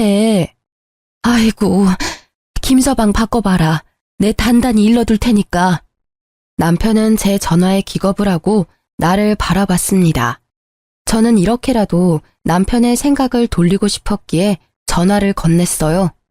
결국 받지 않으려던 남편이 마지못해 전화를 받았죠. 장모님. 애 엄마가 너무 호들갑 떠는 거예요. 진짜 별거 아니고 돈도 많이 안 들어갔어요. 그리고 주식 아니고 가상화폐라는 건데. 구구절절 핑계를 대려는 남편의 말을 친정엄마가 가로막았어요. 김서방, 주식은 절대로 시작하면 안 돼. 다른 사람들은 몰라도 내 사위인 자네만은 절대로 하면 안 되는 거야. 자네가 내 딸을 사랑한다면 더더욱 하지 말아야지. 딸애가 주식으로 아빠를 잃고 얼마나 힘들어했는데 월급을 다 넣는 건 투자가 아니라 도박일세. 그러니 제발 그만하게. 그렇지만 지금 수익률도 엄청 잘 나오고 있고 잘 성공하면 저희도 한 방에 크게 벌 수 있는 그런. 그만. 자네 이런 모습이 무서운 거야. 한 방에 크게 벌어? 그렇다면 한 방에 크게 잃는 일도 있다는 걸 알아야지. 그래도 지금 알았으니 다행이지. 수익률이 좋다니 지금 당장 돈 넣은 거 다 빼게. 그리고 다시는 투자할 생각하지도 말고. 예, 장모님, 알겠습니다. 그래도 장모님에 대한 존중이 있었는지 그만두겠다 대답은 잘하더군요. 하지만 전화를 끊자 남편은 제게 도리어 화를 냈습니다. 그런 말을 왜 장모님한테 한 거야? 장모님이 날 뭘로 알겠어?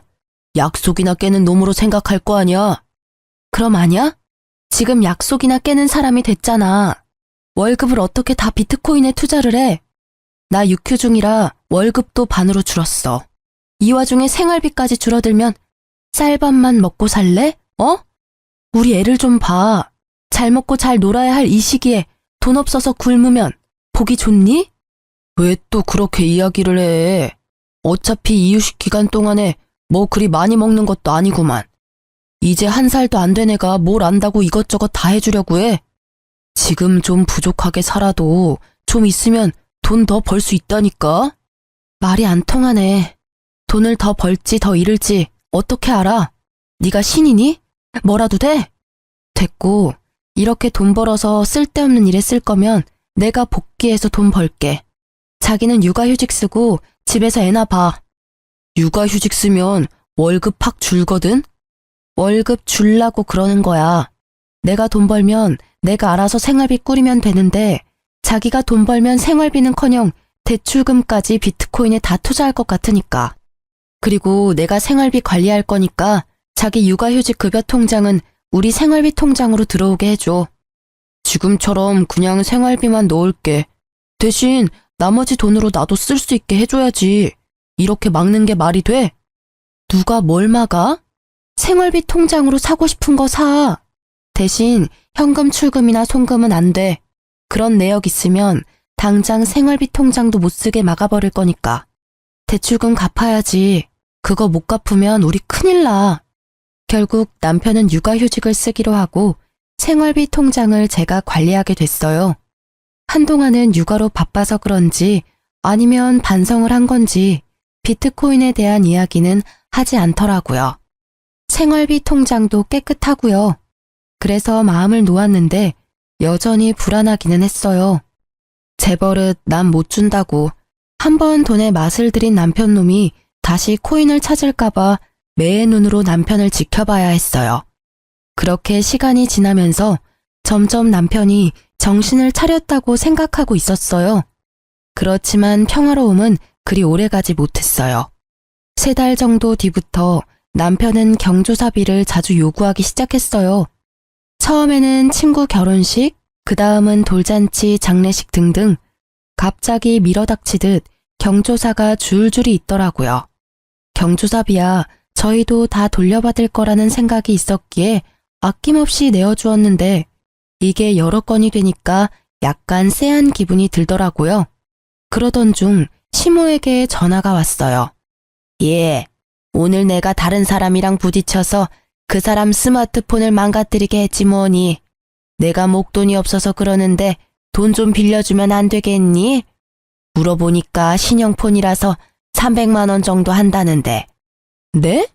무슨 폰이 그렇게 비싸요? 혹시 사기꾼 뭐 이런 건 아니에요? 어떻게 하다가 떨어진 건데요? 아니야. 폰만 떨어뜨린 게 아니라 상대방도 넘어져서 좀 다쳐서 병원도 가야 한대. 그래서 돈을 많이 부르네. 좀 해주면 안 되니? 내가 나중에 갚아줄게.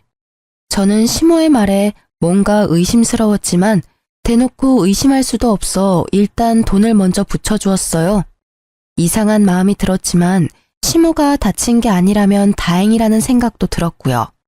그리고 그날 저녁 남편이 애를 씻기러 들어가고 저는 식탁에 앉아서 밥을 먹으려는데 남편 폰이 울리더라고요. 대출금 상환 문자가 왔는데 발신인 번호가 제가 아는 은행 번호가 아니더라고요. 우리 집 대출금이 나가는 금융기관이 아니라 제2금융권이었어요. 처음에는 이게 무슨 대출금인지 몰라서 했는데 곧 그 문자에 제 머릿속이 분노로 가득 찼어요. 몰래 받은 대출금. 그 대출금이 생활비 통장으로 들어오지 않았다는 건 저 몰래 대출을 받아서 가상화폐를 한 것이 틀림없어 보였거든요. 저는 분노로 머리가 터질 것 같은 기분으로 욕실 문을 두드리며 남편을 불러냈어요. 야, 당장 나와봐. 갑자기 또 왜 이래? 야라니. 집에서 애 보느라 고생하는 남편한테 야가 뭐야? 그리고 애가 놀라 당신 목소리에. 됐고, 이 문자 뭔데? 대출금 상환 문자. 이게 뭐야? 내가 모르는 제2금융권인데 이 돈 어디로 갔어? 생활비 통장에 안 들어왔는데 이거 뭐 하는데 빌린 돈인데? 뭐? 이거 그게 남편은 눈에 띄게 당황하더라고요. 그럴 수밖에 없겠죠. 서툴게도 제가 그 문자를 볼 수 있다는 생각조차 못한 것처럼 보였으니까요. 돈 어디다가 썼어? 바른 대로 말해라. 거짓말하면 나 진짜 당신 금융기록 다 뒤져서라도 찾아낼 거야. 그때는 이렇게 안 넘어갈 테니까. 설마 또 코인은 아니지? 추궁하는 제 말에 남편의 눈이 제 얼굴을 피하더군요. 딱 보니 감이 왔어요. 가상화폐에 또 넣었구나 싶었죠. 너 비트코인을 대출까지 받아서 하는 거야? 조용하다 했더니 뒤에서 아주 호박씨를 깠네. 나랑 엄마 속이고 또다시 손을 댔어? 그래, 대출금이 총 얼마야? 그게 얼마 안 돼. 진짜로 코인 잘 되면 곧 다 갚을 거야. 그래서 얼마나 빌렸냐고. 5천만 원 정도. 신용대출이랑 차 담보 대출이랑. 뭐? 5천? 미쳐도 아주 단단히 미쳤어. 코인이라는 도박에 완전히 맛이 갔네. 말해봐. 비트코인 망했지? 네가 코인이 잘 됐으면 돈을 빌릴 턱이 없어. 뭐가 지금 안 풀리니까 돈을 빌렸을 거 아니야. 아니야.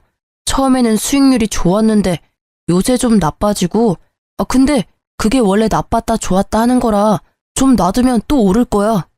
그게 오를지 안 오를지 자기가 어떻게 아는데? 수익이 안 오르면 거기서 멈추면 될 일이지. 왜 돈을 빌려서까지 코인을 해? 내가 이 상황을 이해 못하는 내가 이상한 년이야? 아니면 이 상황에도 돈을 빌리는 네가 이상한 놈이야, 어? 대답 좀 해봐. 자기야, 제발 진정해. 이거 이번에는 진짜 확실한 정보라서 절대 오를 거야. 이번에 수익률이 진짜 대단하다더라고.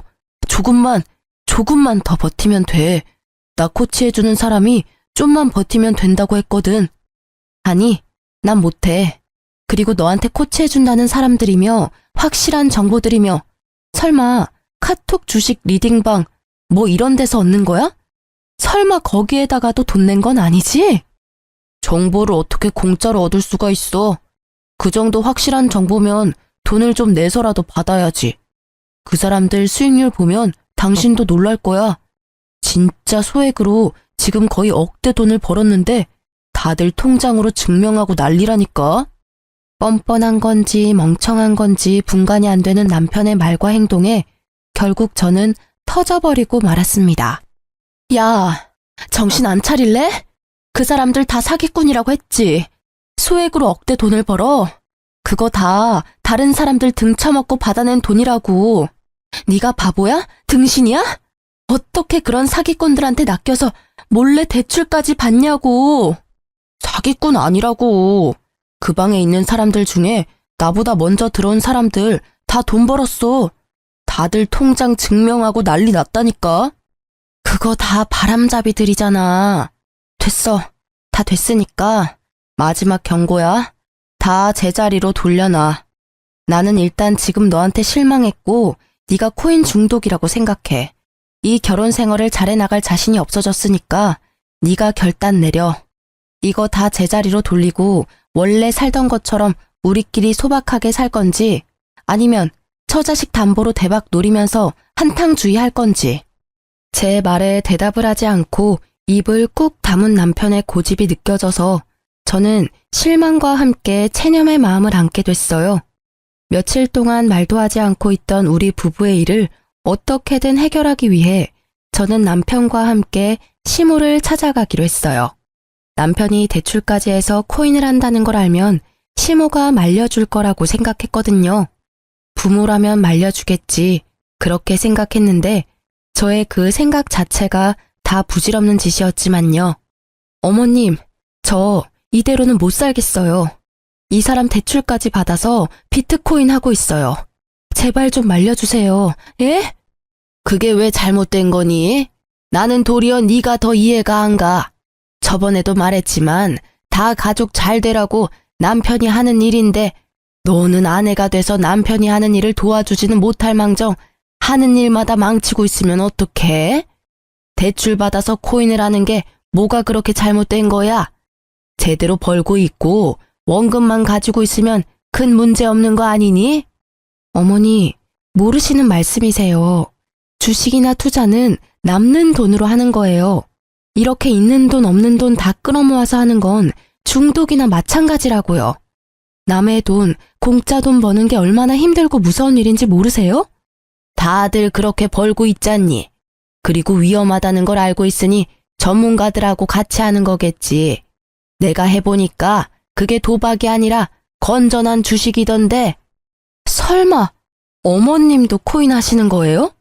그래, 권유로 해봤는데 생각보다 벌이가 쏠쏠하더구나. 너희가 나한테 주는 용돈보다 더 벌어. 빼지 않고 계속 넣어놓고 있는 중이야. 이런 좋은 걸 넌 왜 안 하고 남편 탓만 하는 거니? 눈앞이 캄캄해지는 시모의 말에 불현듯 그때의 전화가 떠올랐어요. 모르는 사람과 부딪혀서 돈을 달라고 했던 시모. 그게 설마 거짓말이라면 혹시 저번에 사고 나서 돈 받아가신 것도 코인에 넣으신 건 아니죠? 지금 와서 숨길 것도 없지. 그래, 그 돈도 코인에 넣었어. 네가 돈을 틀어쥐고 안 주니까 좋은 시기 다 놓쳐버렸지 않니? 그 돈 어차피 곧 다 벌 거야. 내가 2배로 돌려줄 테니 걱정 말거라. 미쳤어. 둘 다 정신이 있는 거예요? 그거 중독이에요. 제발 정신 좀 차리세요. 어머님, 혹시라도 이 사람 말 듣고 시작하신 거면 제발 다 정리하세요. 돈을 빌려서 투자를 하는 건 투자가 아니라 도박이라고요. 왜 다들 그런 생각은 안 하시는 거예요? 저는 마지막까지 시모와 남편을 설득하기 위해 애썼지만 가상화폐에 미친 두 사람의 귀에는 전혀 들리지 않는 듯 했습니다. 그만해. 우리가 하고 싶다는데 왜 당신이 난리야? 나한테 그러는 건 그렇다 쳐. 그런데 우리 엄마한테까지 이러는 건 좀 심하지 않아? 솔직한 말로 우리가 너한테 무슨 피해를 그렇게 줬는데 대출금 못 갚은 거? 그거 엄마한테 빌려서 넣었고 지금 내가 받은 육아휴직 급여도 다 당신한테 들어가잖아. 나는 아무것도 못하게 하면서 뭐가 그렇게 당당해. 이럴 거면 차라리 이혼해. 갈라서면 될 거 아니야. 웃기지도 않아. 그 말을 네 입에서 들을 줄은 상상도 못했는데 그래, 하자 이혼. 방귀 낀 놈이 성낸다고 딱 그 꼴이네. 이혼하면 다른 건 다 필요 없고 집하고 아이 친권, 양육권만 넘겨. 딱 봐도 남편 놈에게 돈이라고는 없을 게 분명하고 가진 게 없으니 위자료도 뭐도 아무것도 없을 것 같아 고민하던 저는 일단 집이라도 받아야겠다는 생각을 했어요. 그 집의 대출 상환금 중에 반은 내가 낸 것이기도 했고 집에 정이 들었기에 팔아버리고 싶지는 않았거든요. 그런데 대출금 상환 능력도 없는 남편 놈이 갑자기 안 된다지 뭐예요? 지금 생각이 있는 건지 없는 건지 저는 답답한 마음에 쏘아댔습니다. 뭐? 집? 그건 좀 곤란한데. 당신한테 집 주고 나면 나는 남는 게 없잖아. 그렇게 머리가 안 돌아가? 당신 그 집 갖고 가서 대출금 매달 낼 자신 있어? 지금도 월급을 코인에 다 갖다 바치는 주제에 입만 살아가지고는. 어차피 팔면 대출금 빼고 나머지는 건질 수 있잖아. 설마 당신 그 돈이 자기 거라고 생각하는 건 아니지? 그 상환된 대출금에 내 돈도 반은 들어가 있고 그거 아니라도 이 이혼의 가장 중요한 논점은 당신 코인 중독이야. 와이프 모르게 대출받아서 그것도 여러 건을 반복해서 대출받아서 돈 생길 때마다 가상화폐 한 거 명백하게 당신 쪽에 문제가 있는 거라고. 그건 당신 생각이고 나는 중독 아니라고 몇 번을 말했지. 왜 사람을 계속 중독으로 몰아가는 건데? 그래야 네가 위자료 받을 수 있을 것 같아? 꿈 깨. 나는 아무것도 너한테 못 줘. 아니라고 생각하는 당신 머릿속이 꽃받친 거겠지? 그 쓸모없는 머리는 단순한 계산도 못하는 거야? 이런 가상화폐 중독은 친권과 양육권도 못 가져가. 합의가 아니라 소송하고 싶으면 해도 돼. 난 자신 있고 소송으로 가면 내가 받을 돈 더 많아질 거 예상하니까. 그래도 안 돼. 그 집 놔두면 집값 더 올라갈 건데. 그래? 그러면 네가 돈으로 해결 보면 되겠네. 나한테 돈이 어디 있다고 계속 돈 타령이야? 비트코인 팔면 되잖아. 좀 벌었다며. 그러니까 코인을 팔아서 나한테 위자료를 주면 되지. 그것도 재산은 재산이니까. 그건 절대 안 된다고 말했다. 놔뒀다가 가격 지금보다 더 올라가면 팔 거야. 그러면 무슨 돈으로 나한테 위자료 줄 건데? 퇴직금이라도 중간 정산할 거야? 퇴직금 이야기에 시모가 갑자기 우리 이야기에 끼어들었습니다. 예, 집은 언제 팔릴지 몰라. 그리고 집값은 어떻게 될지도 모르고. 팔아봐야 은행 대출 다시 돌려주고 나면 얼마 안 될 건데 그냥 집 줘버리고 합의 이혼해. 그게 속 편하겠다. 아이 친권과 양육권에 대해서는 입도 뻥끗 안 하는 두 사람의 모습이 너무도 가증스러워 치가 떨릴 지경이었어요. 어떻게 지 새끼 지 손주 생각은 하나도 안 하고 그저 돈. 이미 이때는 있던 정도 다 떨어졌어요. 그리고 퇴직금에 눈을 빛내는 두 사람을 보아하니 그거 빼서 코인 투자할 것 같다는 생각이 들었습니다. 결국 합의 이혼하게 된 저는 이후 절차에 따라 집을 제 명의로 바꾸었어요. 대출금에 압박이 있었지만 그건 생각해둔 바가 있었기에 크게 신경 쓰지 않았죠. 그렇게 명의 변경한 당일 저는 남편 짐을 모조리 싸서 시모 집으로 보냈어요. 남편은 뭐가 그리 급하냐고 역정을 냈지만 저는 두 사람 꼴도 보기 싫었거든요. 있는 재산 없는 재산 다 긁어 모아서 코인에 투자하는 남편과 시모가 뭐가 좋다고 옆에 더 데리고 있고 싶겠어요. 남편부터 쫓아낸 저는 친정엄마를 저희 집으로 모셨어요. 친정엄마가 살던 작은 빌라를 팔고 그 돈으로 저희 집 대출금을 상환했죠. 그리고 매달 내던 제 대출금은 매달 친정엄마 용돈으로 드리기로 했어요. 한 달쯤 지났을까요? 남편이 집으로 찾아왔더라고요. 아이가 보고 싶다나 뭐라나.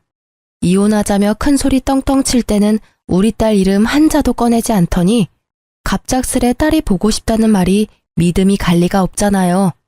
딸이 보고 싶다는 가짜는 핑계 같은 거 대지 말고 하고 싶은 말 있으면 해. 이야기는 들어줄게. 우리 이혼하는 거 다시 한번 생각해보면 안 될까? 그게 무슨 소리야? 우리 이미 그 이야기는 다 끝냈다고 생각하는데 너도 나도 시어머니까지 동의한 거 아니었어? 이제 와서 두말하는 건 아니지? 나는 이미 생각 끝났어. 너무 냉정하게 끊지 말고 잘 생각해봐. 애한테는 아빠도 필요하고 무엇보다 나한테 당신이 너무 필요해. 입이 삐뚤어져도 말은 똑바로 해야지.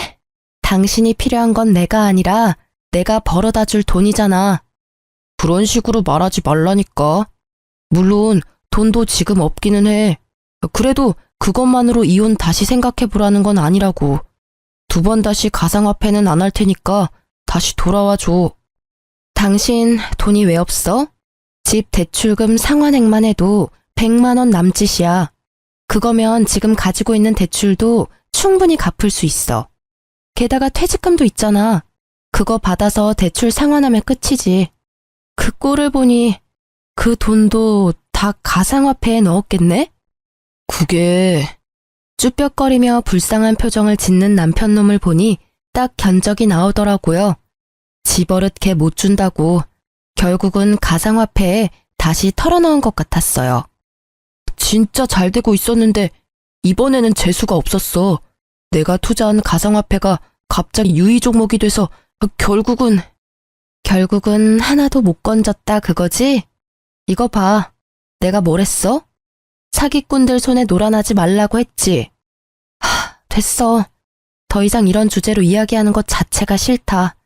다른 데 가서 알아봐. 매몰찬 제 말에 남편이 갑자기 무릎을 꿇더니 제 바짓가랑이를 붙잡고 늘어졌어요. 그 모습이 처량하고 딱한데 딱 거기까지였어요. 그러게 내가 말할 때는 들은 채도 안 하더니 결국은 이런 사달을 만들고서는 이제와 후회한답시고 나한테 다시 합치자고 하다니 뻔뻔한 것에도 정도가 있어야죠. 여보, 제발 나 딱 한 번만 살려줘. 빚도 빚이지만 생활이 안 되고 있어. 다시 돌아와주면 안 될까? 당신 나 사랑하잖아. 그렇지? 미안한데 절대 안 돼. 나는 이미 당신하고 연 끊기로 결정했어. 당신 입장에서는 내가 냉정하게 보일지도 모르는데 나한테는 이게 최선이야. 왜 내가 당신 뒤치다꺼리를 해야 해? 당신이 싼 똥 치우려고 내가 왜 일을 해야 해? 나도 내 인생 내 행복 찾아가며 살 거야. 지금 당신한테 뭐가 있어? 빚뿐이잖아. 제발, 나 진짜 이번에는 잘할 거라니까. 절대로 손 안 댈 거라고 맹세해. 그러니까 사람 하나 살리는 셈 치고. 난 솔직히 당신이 여기 와서 이 난리치는 거 이해가 안 가. 당신 지금 사는 집도 시어머니 거고 집안일도 어머니가 다 해주실 거 아냐. 너는 돈만 벌어서 지금 대출금 다 갚으면 되는 거고. 뭐가 문제야? 사실 엄마도 내가 들어갔던 리딩방에서 준 정보로 투자했거든.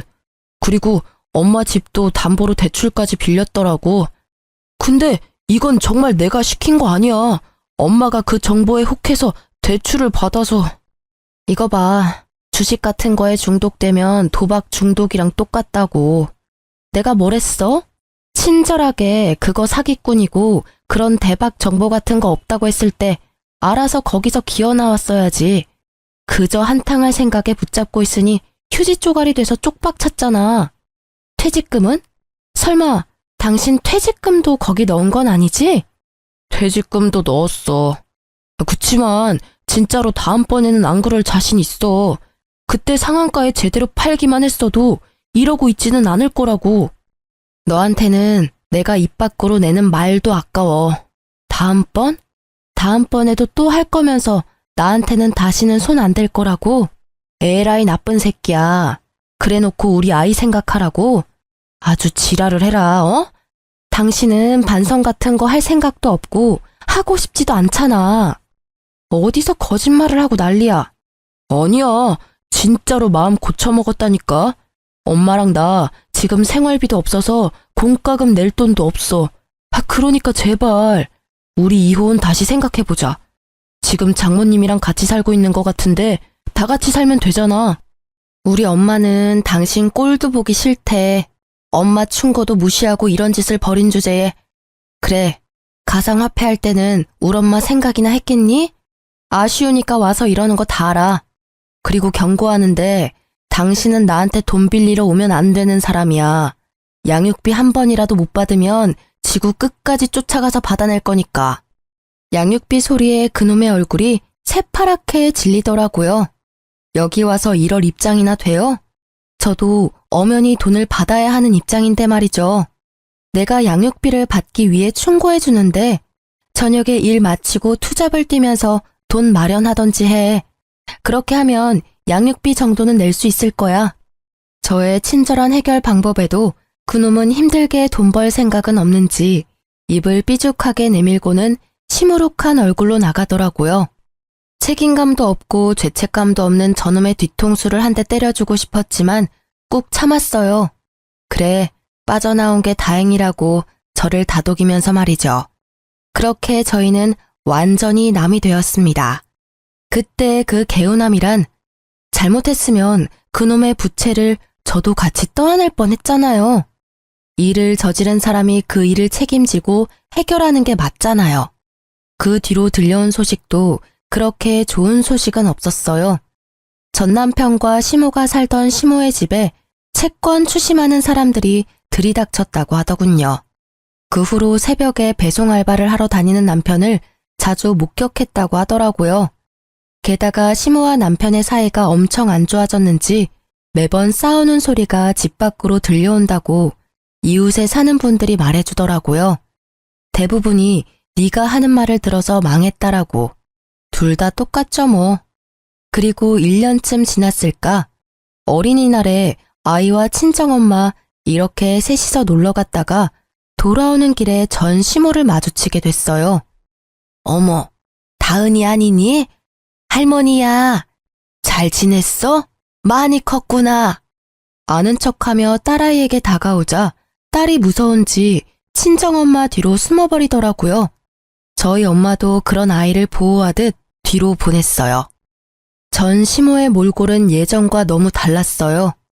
항상 멋쟁이처럼 꾸미고 다니던 옷이며 머리며 전부 어딜 갔는지 지금은 완전히 시골 할머니가 다 됐더라고요. 안녕하세요. 잘 지내셨어요? 잘 지냈겠니? 네가 남편 버리고 가는 바람에 나도 낙동강 오리알 신세 됐잖니. 이 나이에 일하고 다니는 노인이 어디 있어?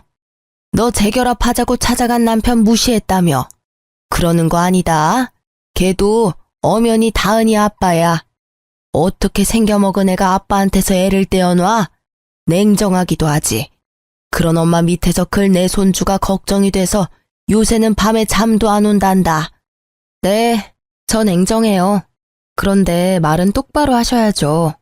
제가 남편을 버린 게 아니라 남편이 저를 버린 거죠. 먼저 이혼 이야기 꺼낸 건 그 사람이니까요.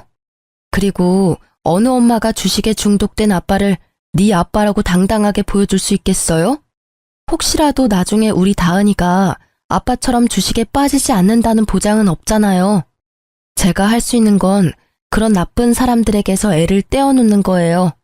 그 1순위가 다은이 아빠랑 다은이 할머님이시죠. 아빠면 아빠답게, 할머니면 할머니답게 지냈으면 이럴 일도 없었을 텐데.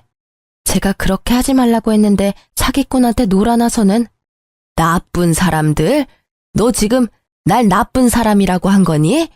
세상에 어느 며느리가 시어머니를 그렇게 불러? 그것도 손녀 보는 앞에서. 아니라고 말 못하시잖아요. 똑같이 사기꾼한테 놀아나셨으니까. 그 사람이 사기꾼은 아니었어. 우리가 타이밍을 못 맞춘 거지. 예, 그러지 말고 사실 우리도 이미 가상화폐는 다 접었어. 그러니까 애 아빠랑 다시 잘해볼 생각 없니? 애한테도 아빠가 필요하잖니. 글쎄, 나쁜 아빠는 필요 없다니까요. 재결합 같은 거 생각도 해본 적 없어요. 그러니까 그런 말씀하지 마세요. 그리고 가상화폐 다 접었다는 말 저는 안 믿어요. 그게 얼마나 끊기 힘든 중독인지 누구보다 제가 더 잘 알거든요. 그래서 처음에 그 사람한테 시작하지도 말라고 한 거고요. 제 말에 전시무는 쌍심지를 켜고 저를 쳐다보더라고요. 뭐 어쩌겠어요. 싫은 것도 사실이고 두 사람이 아직 가상화폐를 하는 것도 사실일 테니. 그게 아니었으면 제 말에 반박하셨겠지만 아무 말도 못하고 쳐다만 보고 있었거든요. 그래도 이렇게 마주친 것도 인연인데 저희가 집까지는 모셔다 드릴게요. 집은 이제 여기 없어. 집 옮겼다. 집이 경매에 넘어가서 결국 원룸에 월세 주고 들어가서 지내고 있어. 망할 놈의 새끼. 왜 나한테 가상화폐 같은 걸 알려줘서는 이런 꼴을 보게 만들어? 아들이 아니라 왼수지. 나는 정말로 조금만 할 생각이었는데 무조건 뜬다고 돈 박박 긁어 넣으라고 해서 집 담보 대출만 아니었으면 그래도 괜찮았을 텐데 나쁜 놈. 시무는 결국 화가 치밀어 오른 건지 전 남편의 욕을 마구 해댔어요. 그렇겠죠. 아들이 권해서 시작했고 아들 때문에 망했으니 욕할 곳이라고는 거기밖에 없을 거예요. 그런데 어차피 선택은 자기가 한 거 아닌가요? 자기도 크게 벌고 싶어서 선택했으면서 누굴 탓하는 건지. 그걸 보고 있던 저희 친정엄마가 보다 못해 한마디 하시더라고요. 아들 욕할 거 뭐 있어요? 내가 보기엔 둘 다 똑같은 망종이구만. 자식이 잘못된 길로 가면 말릴 생각을 해야지. 부모가 돼서는 같이 나란히 잘못된 길로 가면 어떡해요? 나랑 내 딸한테 융통성 없네 뭐네 말할 때는 이런 결과는 생각도 안 했죠? 그리고 그 집 아들이랑 우리 딸은 인연 끊었으니까 재수없게 두 번 다시 재결합이니 뭐니 말도 꺼내지 마요. 제 딸 신세 망치게 할 일 있어요? 내 눈에 흙이 들어가도 재결합이니 뭐니 절대 없어요. 그러니까 가던 길 가쇼. 친정엄마의 말에 얼굴이 시뻘겋게 달아오른 전시모가 결국 도망치듯 자리를 떠나더라고요. 그 뒷모습이 참 딱하면서도 시원했어요. 우리 엄마랑 저 욕할 때는 진짜 한 대 치고 싶었는데 엄마가 이렇게 속 시원하게 말로 때려줘서 속이 좀 풀렸거든요. 나중에 알고 보니 엄마도 화가 나서 내뱉긴 했지만 속이 시원하다고 저한테 웃으면서 말하더라고요. 전시모는 전 남편이 저한테 돈을 빌리러 왔다는 걸 알고 있었을까요? 알았다면 저한테 재결합이니 뭐니 그런 말 못했겠죠. 그리고 한편으로는 너무 무섭더라고요. 만약 제가 이혼을 하지 않았다면 그 꼴을 다 당하면서 후회하며 살았겠죠. 그 뒤로 전 남편과 전 시모를 본 적은 없었어요. 저는 이혼하면 제가 힘들게 살 수도 있을 거라고 생각했는데 이혼 전보다는 더 잘 살고 있어요. 친정 엄마한테 애기 맡기고 일하는 것도 이제는 더 편하고요. 덕분인지 승진도 하고 솔직히 지금 돈에 쪼들리지는 않아요. 그럼에도 내 아이를 위한 양육비는 꼬박꼬박 받아내고 있어요. 내 아이 앞길에 조금이라도 도움이 된다면 꼭 받아내는 게 맞는 일이죠. 전 남편이 보내는 양육비는 매달 들쭉날쭉이지만 일단 보내고 있다는 것만으로도 다행으로 생각해요. 그나마 완전 탕진은 아닌 모양이라고 생각하며 한시름 놓죠. 제가 이혼 과정 중에 가장 잘한 일은 대출금을 떠안고 집을 받아온 거라고 생각해요.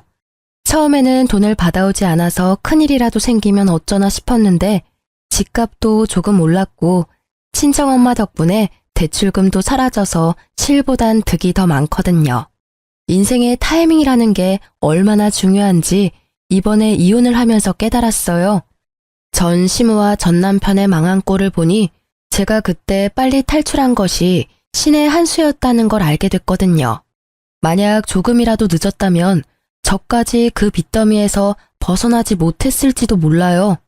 사연글을 쓰다 보니 정말 절체절명의 순간이었다는 걸 다시 한번 실감하게 되네요. 이렇게 긴 글을 읽어주셔서 감사합니다.